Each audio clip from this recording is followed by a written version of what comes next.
సొరకాయ పచ్చడి కావలసిన పదార్థములు: సొరకాయ ముక్కలు 2 కప్పులు, పచ్చిమిరపకాయలు 10 మీరు తినే కారమును బట్టి, చింతపండు చిన్న నిమ్మకాయంత కడిగి పెట్టుకోవాలి, ఉప్పు రుచికి సరిపోయినంత, వెల్లుల్లి 6 గర్భాలు, కరివేపాకు, కొత్తిమీర, జీలకర్ర టేబుల్ స్పూను, నూనె 2 టేబుల్ స్పూన్లు. తయారీ విధానము: స్టవ్ మీద బాణలి పెట్టి నూనె వేసి దానిలో సొరకాయ ముక్కలు, పచ్చిమిరపకాయలు వేసి మూతపెట్టి సన్న మంట మీద మగ్గనివ్వాలి. ముక్క ఉడికిన తరువాత ఆ వేడి ముక్కలలో కొంచెం చింతపండు పెట్టి ఉంచాలి. ఆ వేడికి చింతపండు మెత్తగా అవుతుంది.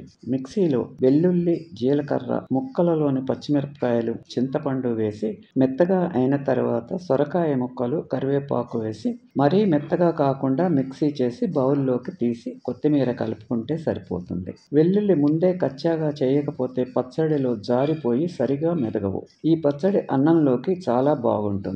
దీనికి తాళింపు అవసరం లేదు. వీడియో మీకు నచ్చితే లైక్ చేసి, షేర్ చేసి, సబ్స్క్రైబ్ చేయండి.